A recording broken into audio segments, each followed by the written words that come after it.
Hi guys, and welcome back to Mad Max Podcast. I'm your host, Maxwell Lennox, and tonight we're going to be getting into a little bit of true crime. This case, personally, is very interesting to me because it's actually an unsolved mystery. And I have my own theory on what I feel like may have happened, and then I also am going to divulge into private detectives and a medical examiner, also their theories of what may have happened to this young girl. So yeah, I'm super excited to talk about this. Not that I'm super excited that this happened, but I am a true crime lover and I have been kind of wanting to divulge into this, so I'm going to see how I do, and hopefully you guys will leave me feedback and also leave your theories in the comments as well. Tonight we're going to be talking about the Tiffany Valiante case. She was an 18-year-old young girl who had her entire life ahead of her, and she was from Mays Landings, New Jersey. Her mother's name was Diane and her father's name was Steve. Her family would describe her as a very energetic, fun-loving person. She was very talented and very, very athletic. She actually got a scholarship to go to college to play volleyball. Her mother states that she was actually going to be a middle starter as a freshman, which is like a huge deal.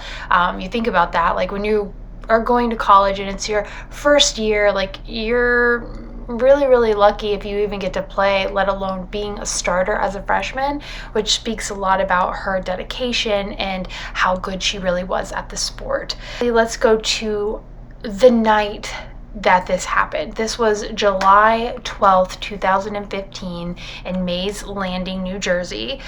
Tiffany's cousin, who actually lived right across the street from her, was having a graduation party, so the entire family and friends were all gathered at the cousin's house, and the mother, Diane, would say they were there for several hours throughout the course of that afternoon into the late evening. And they were having fun and playing games and just enjoying their time. There was no indication whatsoever that Tiffany was depressed or upset or in any type of mental health crisis that would make them have a red flag or think back and say, okay, well, that was a sign of maybe why she would have committed suicide. There's none of that through any of this story, which I immediately find very disturbing, because usually you will find that the family can indicate, oh, well, yes, this actually was a stressor or this was happening. But this was a young woman who was 18 years old who had just got a scholarship to play volleyball at a college, and she was going to be a starter. She was making plans. She had aspirations. She was determined. She was fun and energetic and just full of life, not somebody who had any signs of like, my life's not going anywhere, I have nothing more that I could give or possibly offer to the world. She was not in a place of despair or, in any type of realm that it would indicate that she would be able to do something like this to herself and to her family. It wasn't until around 9 p.m. that evening Tiffany actually leaves the party to go back across the street to her house, while her mother and her father stayed at the party. It was not said really why she left. I'm not sure if she was meeting somebody or just going to grab something from the house and then go back. That's not really indicated. But around 9:15, the mother gets a phone call from one of Tiffany's friends who says, hey, can you come over to the house? I need you to come here. I'm about to pull up. Can you please come over? So the mother, of course, tells the husband, Steve, she's like, let's go over and see what's going on. So they're walking across the street back over to their house, and in that time frame, the friend of Tiffany gets out of the car and is screaming and yelling at Tiffany and accusing Tiffany of actually using her credit card without asking. In the course of whatever was said and going on, the parents get there, and I believe they're, like, what's going on? Like, is this true? And Tiffany is denying that this is an accurate statement. She's saying, I did not use her credit card, and I have no idea what you're talking about. So she denies the accusations against her about this. Somehow, it just, however they left it, whether the friend was just pissed and left, or if they, got to a calm place, I don't really know how that ended, but the friend ends up getting in the car and driving off. Once the friend leaves, the dad has already entered back into the house at this point, so it's just Diane and Tiffany outside in the front after the friend has left. And Tiffany kind of reveals to her mother that she actually did use her friend's credit card without asking. Of course, her mom's like, what are you talking about? Like, what are you doing? As a mother would, as a parent would, just kind of like, we didn't raise you like this. Like, what's going on? So the mom, Diane, indicates that she has to now go inside and tell your dad. I've got to tell him what's going on. So in that course of the friend showing up, yelling, parents coming over, Tiffany confessing, the mom turns around and she walks inside to go get Steve, and this is like literally 60-second time frame, okay? Like literally 1 minute. And when they come back out, Tiffany is gone. So obviously the first thing on their mind isn't like, oh my God, my daughter's missing. Like, where's my daughter? That's definitely not on their mind. But it's weird because it's literally a 60-second time frame. Like, where did she go in that course? Like, so they're calling her name. They're trying to reach out to her. At 9:28 was the last time that anybody had physically seen with their eyes, Tiffany. Okay? So you have to also keep in mind that her cousin was having a huge celebration just right across the street. So cars are lined up and down this street. People are walking. I mean, it's 9 o'clock at night, but it's a very, there's a lot going on. There's people around. Also keep in mind that Tiffany is literally like 6'2", okay? She's not gonna blend in with the crowd. You're gonna see her coming or walking or whatever. Like, you're gonna notice this girl, right? So even though it's late at night, there's a lot happening, and it's just hard for me to believe that like nobody saw where she went from a minute time frame, and to walk down the driveway and all these cars and all these people, like nobody saw anything. It's strange in my opinion. Another key factor here in this story is that Tiffany was actually extremely afraid of the dark, right? So she wouldn't just be gallivanting or taking a stroll this late at night by herself. And the family is pretty stern on that. Like, that's really out of her character. So I think it's safe to say that Tiffany didn't just like wander off into the abyss of the woods or down this dark street by herself just because. Like, that wouldn't be something that she would do. So at this point, I believe panic starts to set in. It's been some time now. They can't find her. She's not across the street. She's not down the street. She's not at the house. She's nowhere to be found. So family and friends start texting her, like, please come home. Please call me. Are you okay? Like, the worry and concern is kind of starting to build up at this point. And through this time, no phone calls, no text messages back. Nobody is able to get a hold of Tiffany, which I can imagine as a mother would be absolutely terrifying. You turn around and you go inside, and then within a minute's time you come out and your daughter's not there, and then she's nowhere to be found, and then now she's also not answering her phone or any of her text messages. I could see how things can start to escalate into a full-blown panic. So, I actually have, this is so sad to me when I first heard this. I'm going to insert the clip here. This is actually Tiffany's father leaving a voicemail for her that night after she has gone missing. Please, just come home. I love you to death. You mean everything in the world to me. Please, just come home. So after the calls, the text messages, the voicemails, nobody's heard from her. They start searching around like the wooded areas. They're kind of like, okay, well, what happened here? Like, this is really strange. So the father is looking into, he's walking down the street looking more toward the wooded areas on the side, and about 5 to 8 feet from the side of the road, right where the wooded area lines up, he sees her cell phone.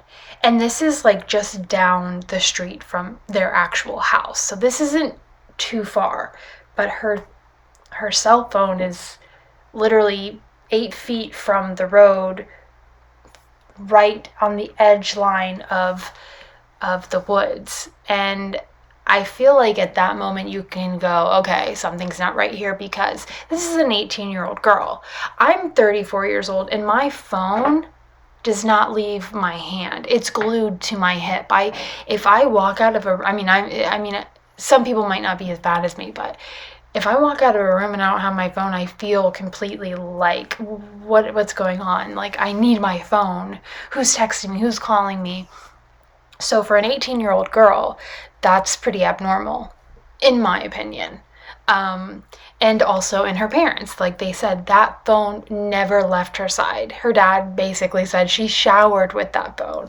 So for her phone to be down the street from their house, thrown toward the wood line, is it's abnormal. It's concerning, especially since she's missing. So in all of this chaos and confusion and worry and concern, etc., the dad remembers that he actually has a deer camera in the woods that looks toward the driveway.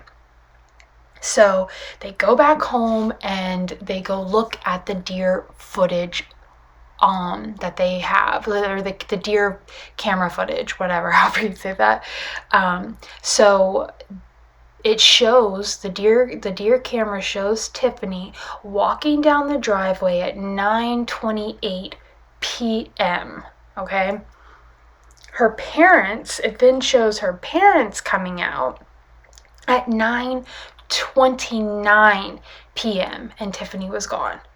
So I'm going to go ahead and insert both of those clips. The first one is going to be Tiffany walking down the driveway, and you can actually see her turning, which is going to be a key point to my theory later on, and also some others.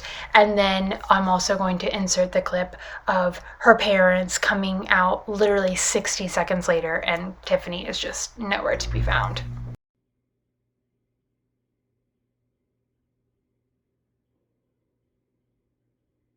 I think it's important to say, also to note, that in that video that I just showed you, Tiffany is wearing a black shirt, jean shorts, shoes, and her hair's up in like a bun, and she has a white headband on, right? So she's fully dressed, she has shoes on, and she seems to be walking back toward the party, possibly.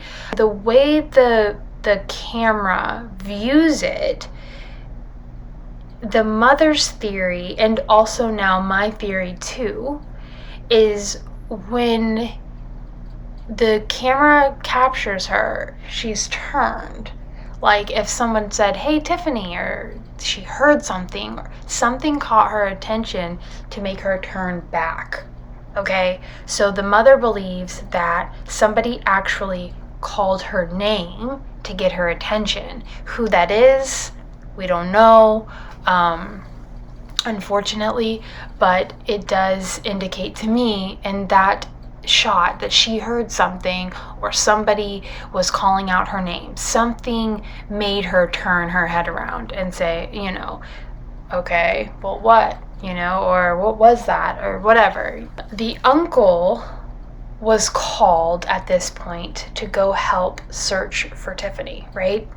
So now it's kind of getting widespread. People are starting to panic, like, we need you to come down here and help us. Like, Tiffany is seriously not here. We can't find her. We found her phone.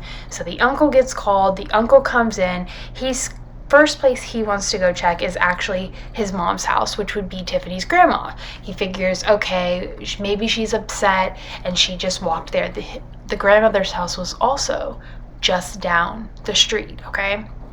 So it wasn't like it would have been a huge walk or inconvenient for her to just hop on over there.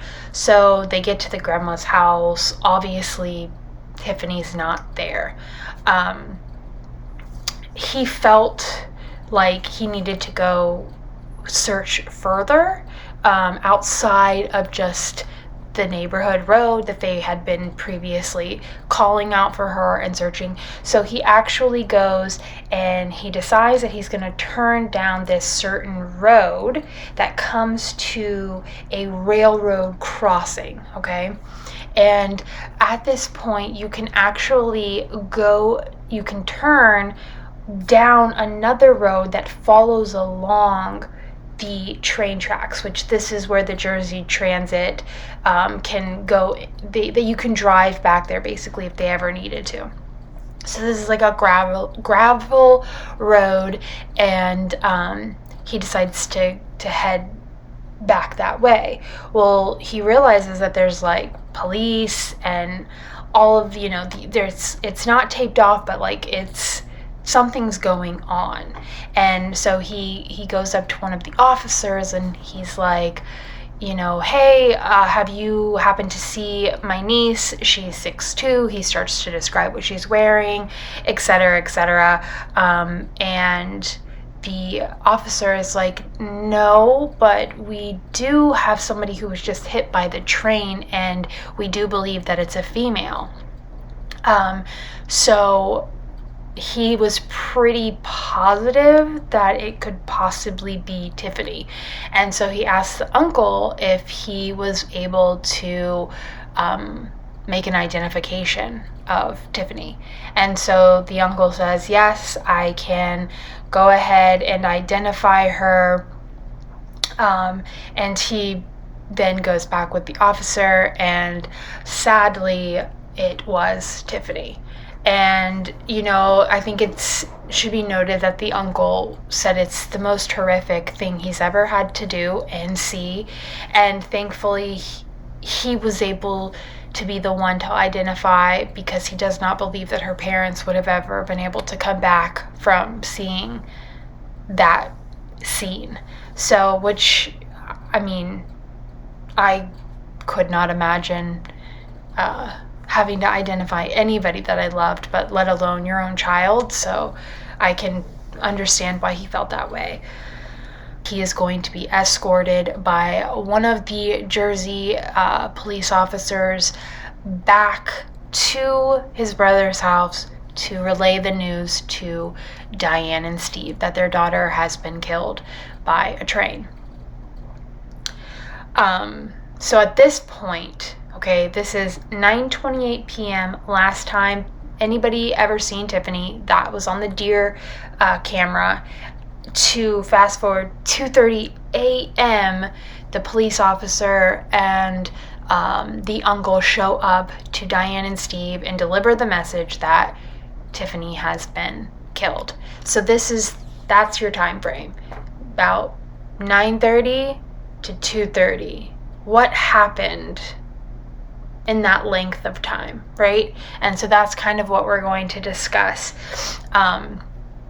So to move forward now, the family has been told, and obviously they were in complete and utter shock and just beside themselves. Like how do you go from like celebrating and having a wonderful time at a party with your family and friends to your daughter wandering off and then now being killed and hit by a train? I can't imagine what that process must have been like and how that news would have affected them. Now we're on the next day. It's July 13th, 2015, the following day after the crash and all of this has happened. Immediately, okay, nobody, mind you, nobody has investigated anything. Nobody has spoken to the family. The local paper releases stating that Tiffany committed suicide. Just like that. No investigation, nothing. Just that Tiffany had committed suicide. This is printed in the local paper. And also, it might be noted that the senior engineer and the student engineer that were on the train when this happened are the ones who signed off that this was, in fact, a suicide. The family does not believe that it is a suicide, obviously, because their daughter is not a suicidal person, and this is like completely out of left field. Why hasn't anybody been to speak to them or speak to friends and family, etc.? They just automatically write it off as a suicide without even speaking to the family. It's just bizarre. Like, I feel like that's really crazy, and so I would be absolutely pissed. So the family's reeling over this news. They're demanding that their daughter is not depressed. She does not have mental health issues. There's no signs. There's no signs of suicide. So why is it just being signed off as that? So at this point, the New Jersey Transit Police, which is like strictly to the New Jersey Transit like train system, like it's separate from like just the county police. So I want to mention that, number one, they're not trained to do or investigate murders or foul play, homicides, whatever you want to call it. They're not trained to do those things. So they really don't know, one, what to look for, or two, how to gather the evidence properly for this, because that's not usually what they do. No offense on them, to that police agency, but that's just not something that they usually do. So in the case of this, it's ruled a suicide, and that's just that. The family obviously is not satisfied, so they decide that they are going to hire an attorney, and his name is Paul Camero, and he is a trial lawyer. He states that he couldn't say no to this case, okay? And for one, he felt like he wasn't sure how he was even really going to be able to look into this and research this case, but he figured, if I gather all the evidence that I need and I can't say without a doubt that it's a homicide or foul play involved, or suspicious death rather, then we just say and rule it as what it has already been ruled as a suicide, and that's just what I have to tell the family.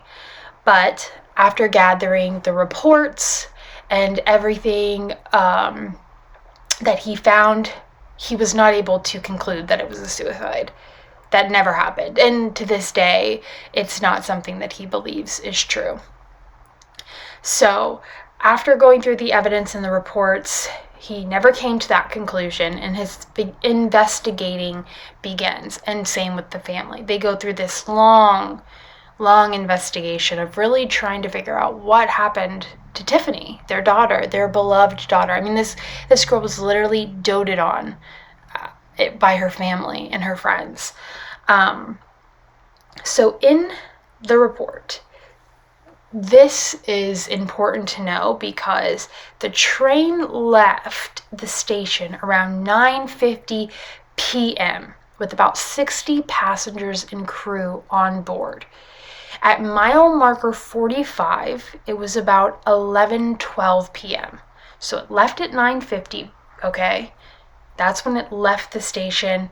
Tiffany was last seen at 9:28 p.m. The train did not get to mile marker 45, where Tiffany was struck by the train, until 11:12 p.m. Where the heck was Tiffany from 9:28 to 11:12 p.m.?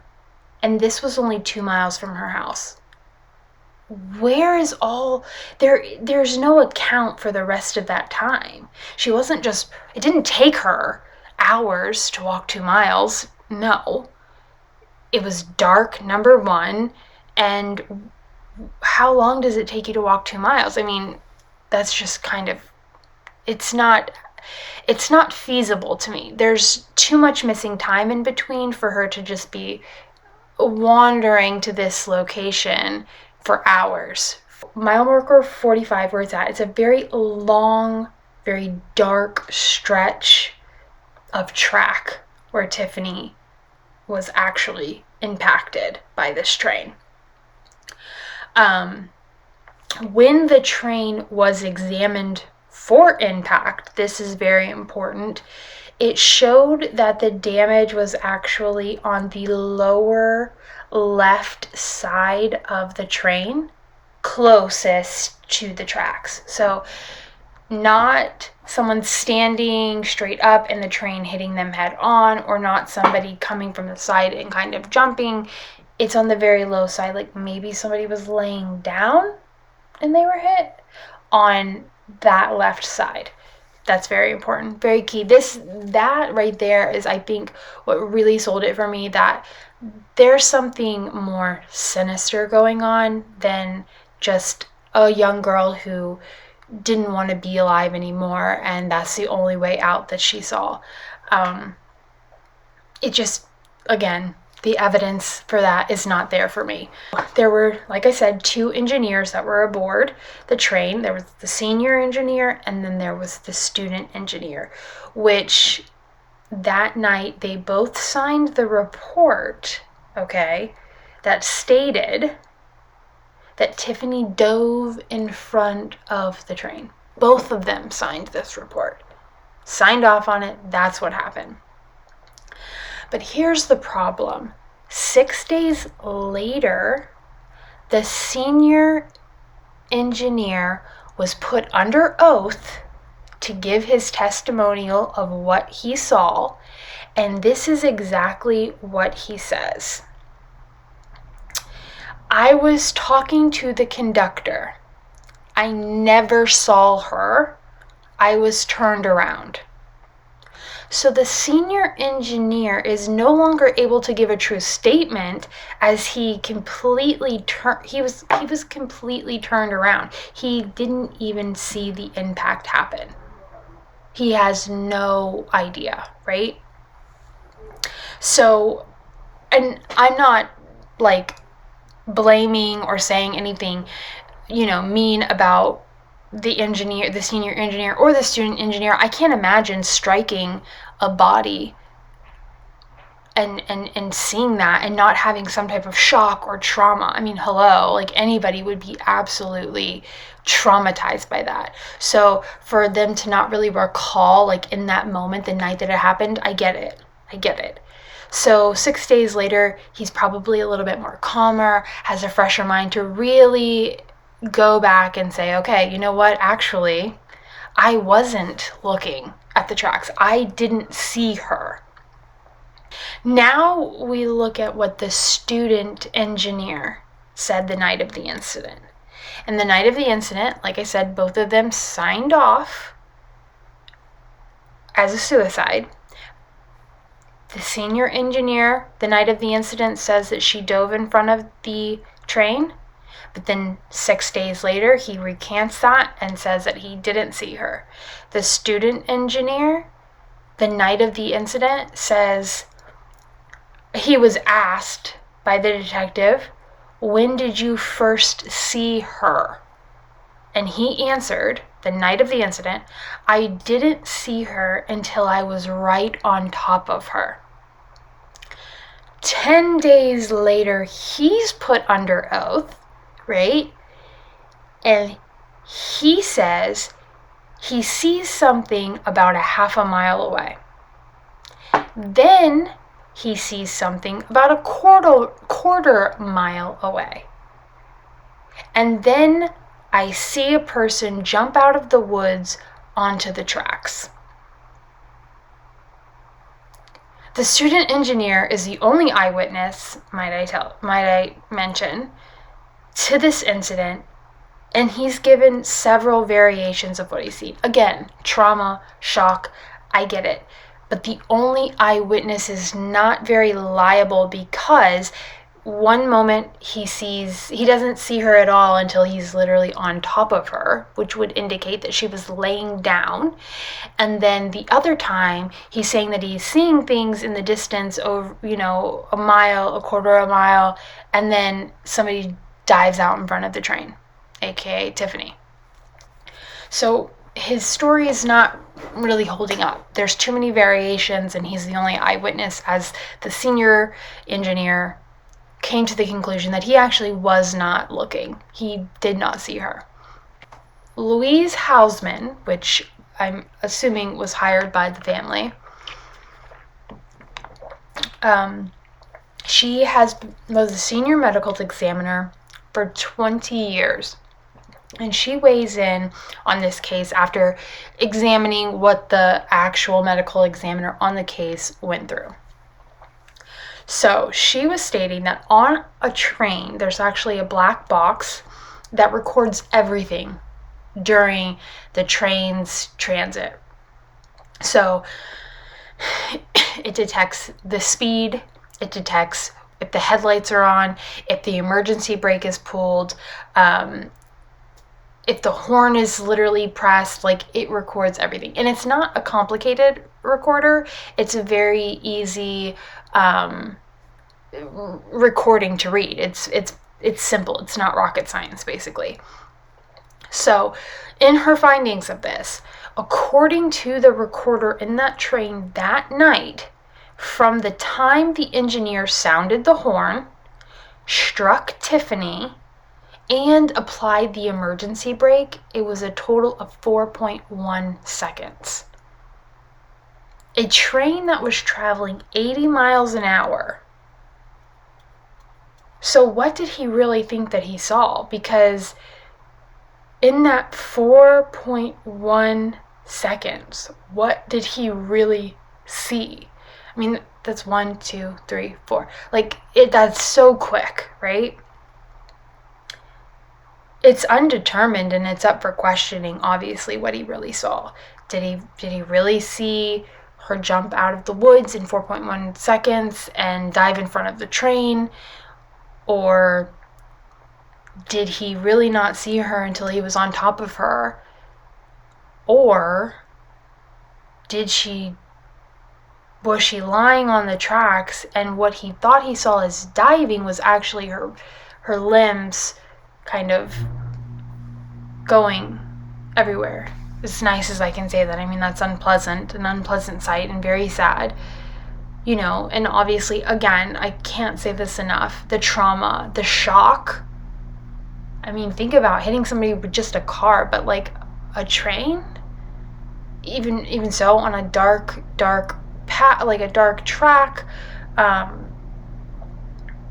80 mile, it had to have been horrific, is what I'm trying to say.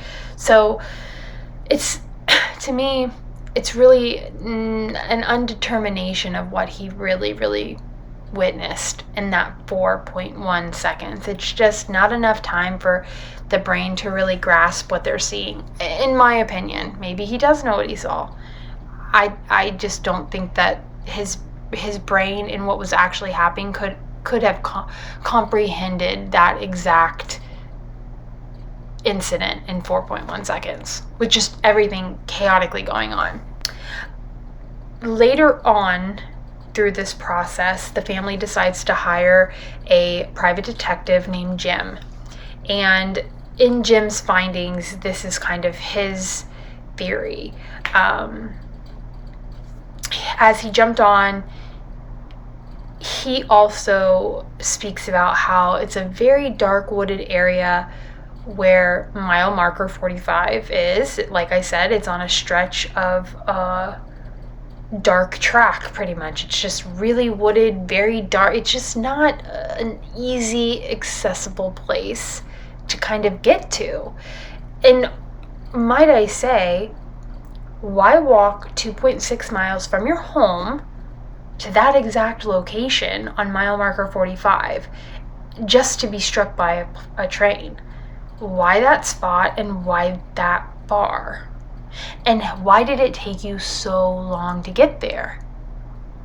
It's just, anyways, I could go on that forever. I get stuck on that with this case. Like, the whys are just never ending, and I never really come to a real conclusion of like why. So this is a mile from the mile marker 45 is actually a mile from the closest intersection that of the train. So you think like you have the road, like you have your main road where cars pass by, and then you have the train tracks, right? So what he's saying is that Tiffany would have had to have veered off that main road and walked another mile just to get to mile marker 45, just to jump in front of the train. Like, why there? And like, I don't know, it's very strange. And again, it's 11 o'clock at night in the pitch dark. You can't see out there. She didn't have a flashlight. She had nothing. She didn't even have her phone. She didn't have a phone light to even see where the hell she was going or what she was doing.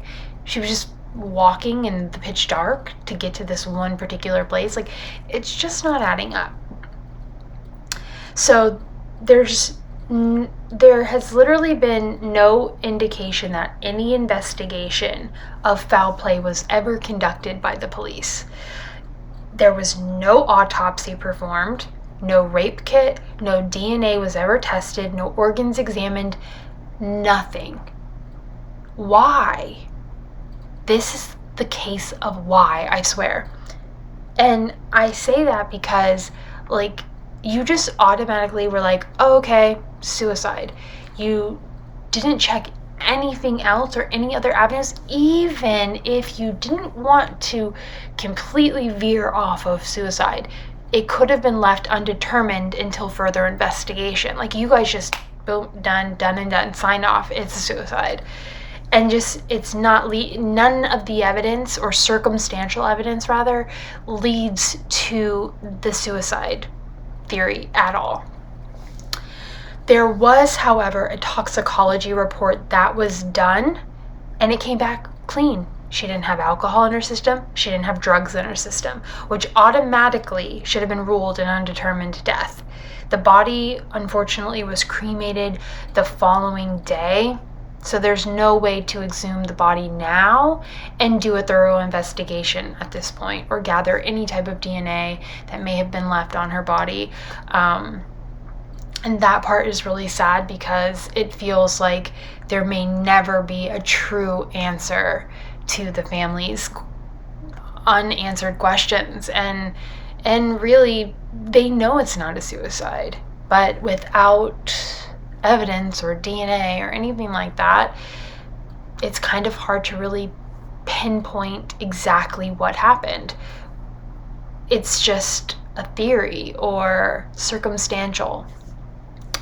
So in the detective's report, it indicates that there was no shoes found at the scene. Tiffany was completely barefoot, which is weird, right? So not only now are we walking without a phone, we're walking a long ways in the pitch dark, but now we're also barefoot. It's just, things continue to get a little like more suspicious as the case unravels. And if you remember earlier in deer footage the deer camera footage, she was fully dressed. She had shoes on. But at the crash site, Tiffany was only wearing a sports bra and black underwear. So where are her shoes and where are her clothes? And none of this was in the detectives or police's minds to go, that is not normal. Why wasn't things like this questioned? This is what is so frustrating to the family and the private detectives, is that none of these things were questioned. No family was spoken to after Tiffany's death, no friends, nothing was investigated. It was just automatically deemed a suicide from the jump. It's like they just got there and they were like, suicide. Nothing else is going to be conducted. There has never been no history of drug abuse, alcohol abuse, mental health issues, nothing in Tiffany's past. Nothing like that. She had no indicators or stressors to say that, okay, maybe suicide is an option. It's like, it's not, the shoe is not fitting, at least in my opinion. The mother does say that she did recently break up with the girlfriend. She had a girlfriend and she was dating for a while, and they had actually broke up on the Friday before Tiffany passed away. But it was a mutual breakup, and the phone records show that there was nothing nasty, there was no fight, there was no hostility between these girls. It was truly just a mutual breakup, and they were both happy for each other to go and do whatever it is that was going to make them happy apart from each other. And she also, from her phone records, was in another relationship with another girl and enjoying the newness of that. So there was like, even though she had a breakup, she was like back on the brow, I guess. One of her last tweets literally stated, "I'm kind of content with my life right now." So if she's content, why would she feel the need to end her life? She literally tweeted that the night that she passed away. The reasoning for suicide just isn't there. It's just not. I mean, maybe I'm missing something. Maybe I'm getting tunnel vision on this case, but I truly don't believe that it's there. I don't see it. I really, really don't see it. It's just not there. Following morning, the uncle and the cousin actually went down to the train tracks where Tiffany had been struck by the train, and they were picking up things that were left behind, that the New Jersey Transit Police had left behind of her. They actually had found a bracelet that Tiffany was wearing that evening, and they gave it to Diane, her mother, that she still has today, and the mom stated that she actually had worn that for the longest time after Tiffany's death. They also, very, very disturbing and tragically, were picking up pieces of their niece and cousin. The police just didn't do a good job of really gathering that. And as you can imagine, what it would look like to be struck by a train and the pieces of you that would be left over from that. But after searching for a very long time, up and down and all around, they never found her clothes, never found her shoes, and never found her white headband. So, not sure where those would have really gone that far. Diane, Tiffany's mother, was walking up and down the road where it goes from Tiffany's house to the road that Tiffany would have walked down to eventually get on the transit road. And her family had walked up and down this road several times, searching for any trace of Tiffany. And one day her mother was out there walking up and down the road, and she just happened to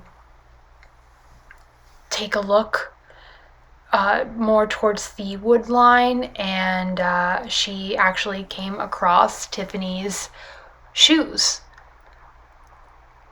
just right by a tree. They were like almost side by side, which I'll go ahead and insert that photo so you can see what her shoes.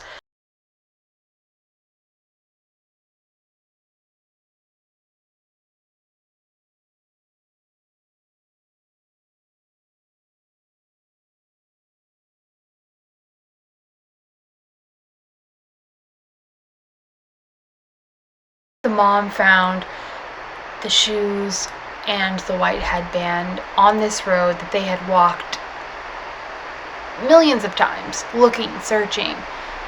It's crazy. You think, were they always there and they just missed them, or were they placed there after the fact at a later time? You don't really know. And this was located, I'll say, 2 miles. Her shoes and her white headband were located 2 miles away from where Tiffany was struck by the train. 2 miles from the impact site. Her shoes. I'm just going to emphasize that because it's weird to me. The police came and took the items, right? And the family never heard another word about it. There was no testing done for possible DNA. Nothing. It took 5 years after Tiffany's death. The family then had to pay to have these tested for DNA. But a chain of custody had been broken and there was no use of it. Nothing ever came of that. And that's just insane to me. Insane. It's like you find this piece that could be the key that really unlocks what happened. Maybe, you don't know, but there's hope.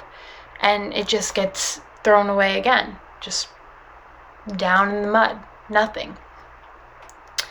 But to this day, Tiffany's shorts have never been found. They're still missing. So they found the shoes, they found the headband, but the shorts have never been found. Never recovered. And how did the shoes get to that? How did they get there? 2 miles from the impact site. Theory 1 is foul play, obviously. Someone grabbed Tiffany or picked her up at her home. In me, it's like, did she know them? Did she not know them? But something happened where Tiffany's life was ultimately ended. Okay, whether she knew this person or this person grabbed her, and that's just that. Tiffany's life came to an end. They grabbed the headband, they grabbed the shoes, and they just threw them out of the window, either on the way to drop her body on the train tracks or on their way back from doing that. Whichever. That's theory 1. Theory 2, that I don't believe in whatsoever, is Tiffany took off her shoes and headband, dropped them there, and then walked through the woods barefoot with no shirt, no shorts, and jumped in front of a train at the impact site. Why not wear your shoes? Why not wear your shoes? Why remove your shorts? And where are your shorts? And it's like you strip down to go jump in front of a train, but you had a 2-mile walk. I mean, I guess I could believe it if she had got to the impact site, stripped down there, and then jumped in front of the train. Okay, believable, kind of. But to strip down 2 miles and then walk 2 miles and then jump, I don't believe theory 2. I do not believe theory 2, as you can tell. And again, this is the case of why for me. I can't. Why was she there? Why no shoes? Why that spot? Why? What was the purpose or thought process? And not to mention, the road leading beside the train tracks that Tiffany had to walk, that took a mile to walk down to get to mile marker 45, was a road that was filled with jagged rocks that would literally stab you into your foot, right? Okay? And her uncle and her cousin who actually walked down that road said they had a hard time walking down there with their shoes on. So you're telling me that she walked an entire mile barefoot down there? And I'm going to tell you why I don't believe that. I'm going to insert the photo of her foot that was completely clean, which would indicate to me that she didn't walk there barefoot, which would also indicate to me that somebody laid her there, put her there. She didn't walk there, or her feet would have been cut up. There's just no way around that. It just doesn't make sense. She would have splinters, something, anything. It was pitch dark down this road, and she's barefoot. That part doesn't add up. So I'm going to go ahead and insert the photo, and you can make your own assumption of how you feel her feet look if you think that she actually walked down this jagged, rocked road.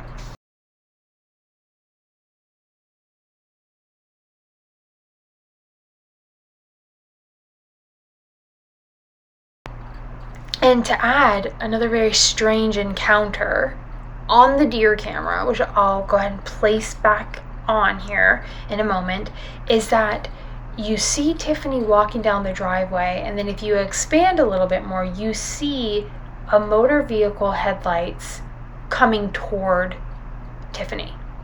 And I'm going to go ahead and insert that right now.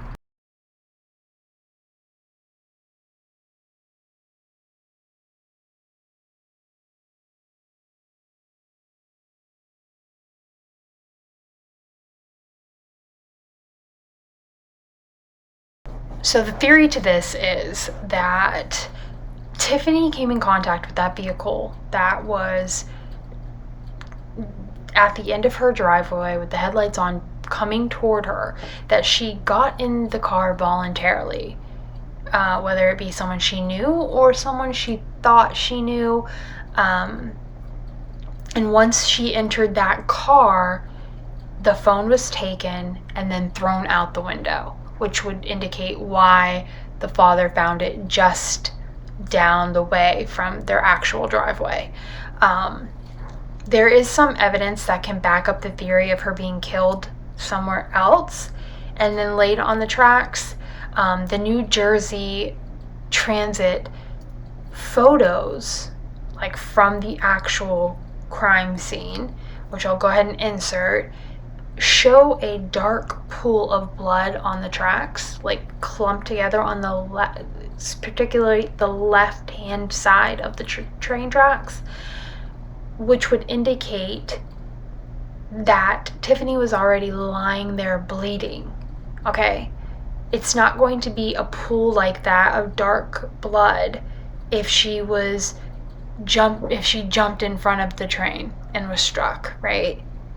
It indicates that she was lying there already bleeding, and it had pooled and turned dark, as it does when massive amounts of blood pool like that.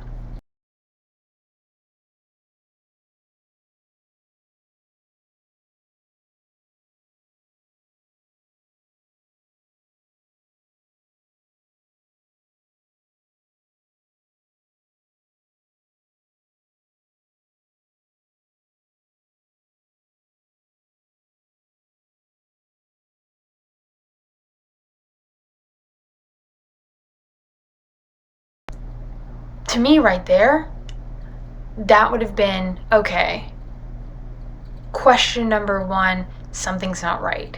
How does that amount of blood get pooled there if she sprinted from the wood line and jumped in front of the train and then was completely, just her body completely destroyed? That does not add up. But again, the police never tested that pool of blood to even see if it was in fact Tiffany's. So there's no way to really calculate or say for certain that that was her blood. But I'm not sure who else it would have been or why it would have been there other than an animal. But we'll never know. So it's a question that lingers. And to add to this theory of foul play, the medical examiner says in his findings, when it comes to the arms and legs, They were cut, not ripped apart, not torn apart from the train, but cut. Her arms and her legs were cut. Her feet and her hands were intact, but her arms and her legs were cut from the body. They were from the torso.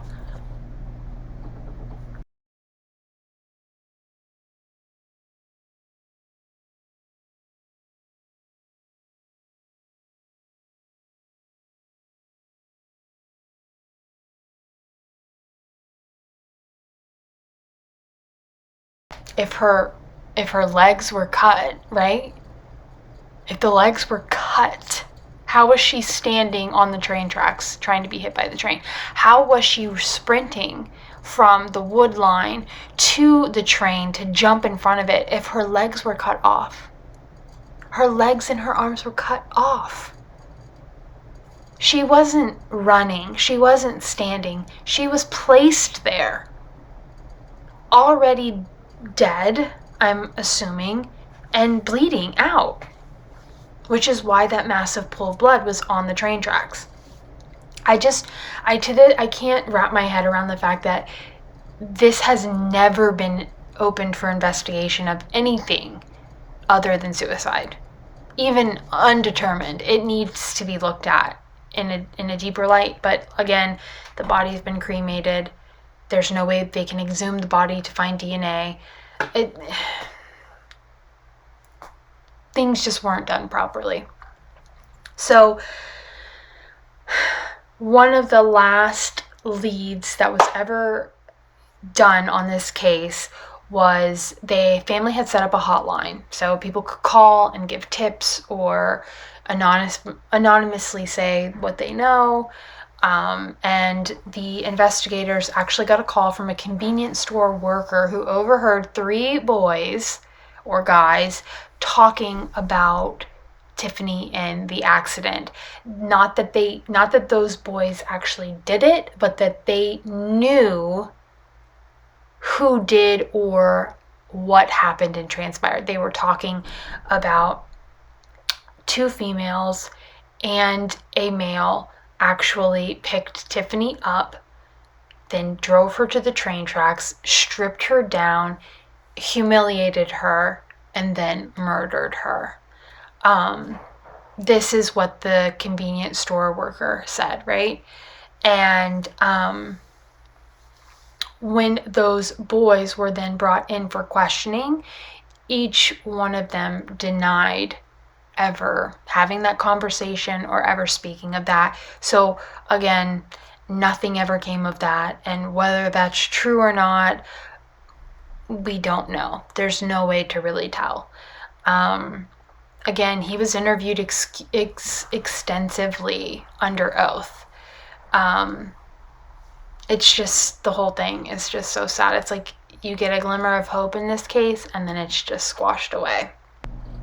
I just think that this was a huge injustice to this case, and there were a lot of leads that could have been followed, investigated further, evidence that could have been tested,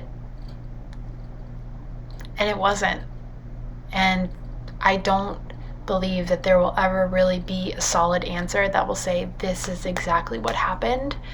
I personally do not believe that it was suicide. I believe that there was foul play, whether it had to do with the friend, whether it had to do with somebody else that she was meeting that picked her up, or whether she just was walking and encountered somebody who is a really evil person and was at the wrong place at the wrong time and, came to the end of her life because of it. I don't know the logistics, but I just cannot say that this was a suicide. The evidence just isn't there for me. Thank you so much for taking the time to watch this. Let me know in the comments what you think your theory is on this case, if you believe it's suicide or if you believe that there was definitely foul play to be had here. My thoughts and prayers obviously go out to Tiffany's family and friends.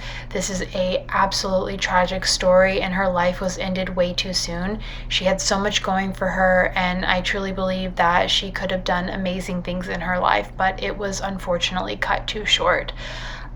If you like these type of podcasts, also please let me know that. I really enjoy true crime, and I'm excited to continue on with my channel and doing different types of episodes. So let me know in the comments, and as always, thank you for watching. Don't forget to like, comment, and share, and hit that subscribe button. This has been Maxwell Lennox with Mad Max Podcasts, and I will see you next time.